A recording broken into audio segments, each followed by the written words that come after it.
So what's the story? Nobody puts baby in a corner. Hell yeah, I could tell you some stories. And that's the point. You see this sign? Mr. Wells, is it all worth it? It is when it works. I think we have a movie. Welcome to Nobody Knows Hollywood. Robert Cochrane, your host, and I'm here this morning with Ben Bernard. Ben, how you doing, buddy? I'm good. How are you, Rob? I'm doing great, thanks. A happy New Year to you. Happy New Year as well. So, I got a chance to watch your film, The Piano Man. Great job. Congratulations on doing that. Now, first of all, people have to understand, I'm going to run a little, you're 16 years old, and you have a deep history of filmmaking, especially for a 16-year-old. Why did you choose to go after making a feature film so quickly like this? It sort of began as an accident. I had this story idea in 2016, September 2016, and absolutely loved the story. And it just kind of, as I was writing more and more, I couldn't stop myself. And it eventually ended up being 90 minutes, and I was surrounded by a very supportive cast and crew, which I knew that the film was going to be possible to make, so I didn't really care as much about the running time. I just wanted to tell the story the way we felt was right. So tell me that one thing that popped to me right away, and people who see this, as I hope they will see, that opening, the credit sequence you did, very, it's a throwback, it's strong, it shows your film history, also your love of music. You are a musician too. Tell me about, was that inspired by any film in particular, or how did you come about to doing that very interesting opening credit sequence? Thank you, yes. So the opening credits was, I had a lot of exposition at the start of the film. The film's about a piano player and a former ballerina, and I really wanted to get that across early on.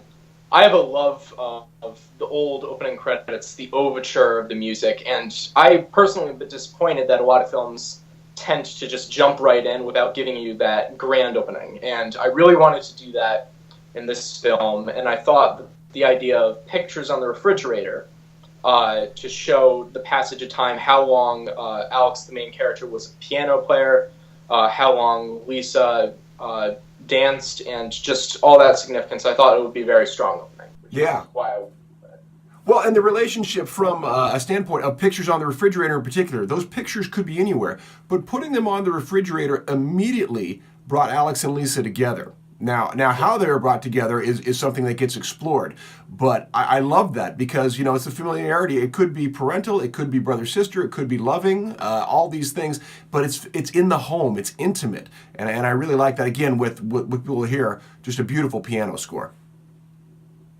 Thank you. Yeah. So, Tell me more about, okay, people see this film, what do you want them to take away from it? What do you want them to know about you as a young filmmaker, young artist? The main takeaways, well, the movie, the idea behind it was to tell a story about an artist's ambition. It could be, I think that it's very relatable to anybody who has to struggle between professional career and personal life, but particularly for an artist. It could be a filmmaker, a musician, a painter, a dancer. It could be anybody, but really that struggle between performing and personal life. So I really wanted to show that. That's a struggle that I relate to more so at my age between filmmaking and school. It goes on, trust me, it goes on. Yep. So I really wanted to create a relatable story. I wanted to get it very personal because I really liked the dramatic relationship between Alex and Lisa. And it was a story that I just felt I would like to see a story like that on film, and I thought that there are moments that lend itself very well to film. There are a lot of dramatic moments, there are ups and downs, there's some lighthearted stuff, and it was just a story that I thought would be really cool to see. It is, and it's very relatable, and it goes beyond your years, which again I compliment you for, and I encourage people to check it out. Last thing I want to mention, we met on Masterclass. I'm obviously a huge fan. It sounds like you are. What classes have you taken, and anything you want to say about Masterclass? I have taken Aaron Sorkin on screenwriting, and I have taken Samuel L. Jackson on acting. I'm currently waiting for Ron Howard on directing and Martin Scorsese on filmmaking.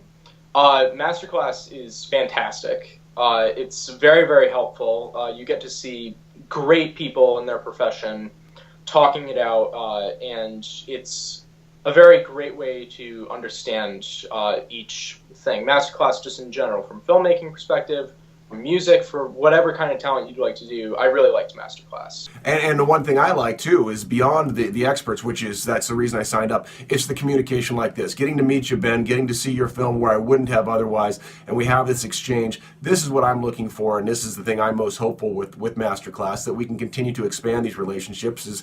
I wish you the best and hope we can collaborate in the future. Thank you, definitely, Rob. Thank you for having me on. You bet. Happy New Year. Nobody Knows Hollywood. Robert Cochrane, your host. I'll see you next time. How do you like them apples? All right. These go to 11.